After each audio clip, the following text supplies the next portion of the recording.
জন সেই জন সেবিছে ঈশ্বর। উক্তির শুনে নিশ্চয়ই বুঝতে পারছেন আমি কার কথা বলছি। হ্যাঁ, একদম ঠিক ধরেছেন, আমি স্বামী বিবেকানন্দের কথা বলছি। আজ 163তম তার জন্মদিন উপলক্ষে তারই বসত বাড়িতে আজ তার জন্মদিন উদযাপন করা হচ্ছে।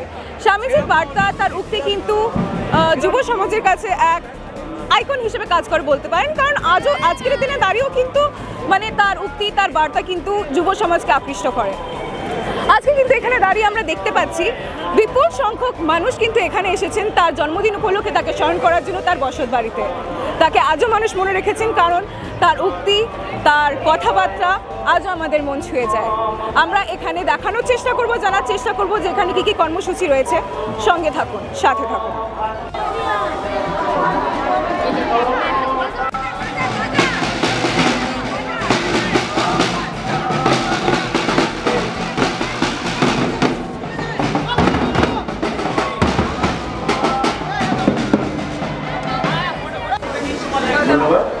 এরপর পরিবেশন করবেন বিবেক হলো কাজে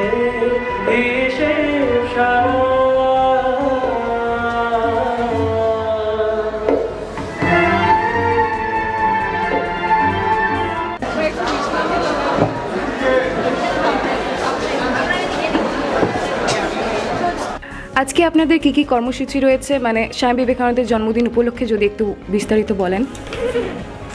আজকে স্বামী বিবেকানন্দের শুভ জন্মদিন 12ই আগস্ট।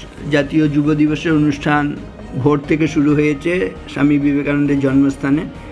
5:30টার সময় মঙ্গল আরতি হয়েছে, 9টায় শোভাযাত্রা, এই 10:30টা থেকে এখানে ভক্তি গীতি, বিবেক গীতি, তারপরে অন্যান্য সমস্ত সঙ্গীতাদি, বিবেকানন্দ বন্দনা ইত্যাদি সব চলবে সারাদিন ধরে। ধর্মসভা হবে বিকেলবেলায় 3টে থেকে 3:30 থেকে, সেতার বাদন আছে, আর তারপরে শান্ত প্রার্থনা এগুলো সমস্ত রয়েছে, ভজন ইত্যাদি রয়েছে।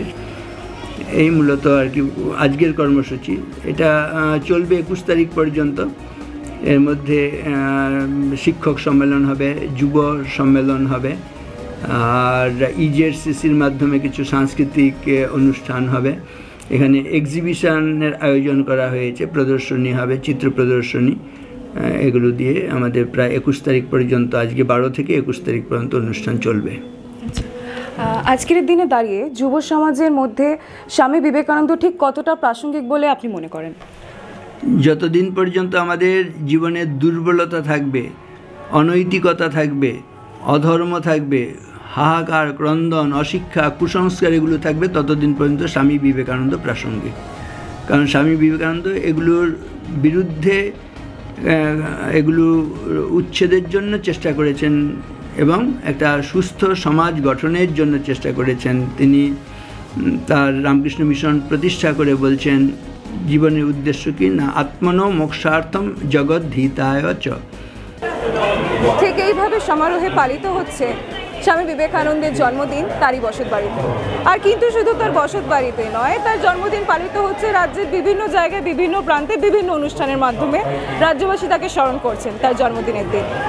ক্যামেরায় সায়ন্তর সঙ্গে সুস্মিতা, মহানগর 24x7 কলকাতা।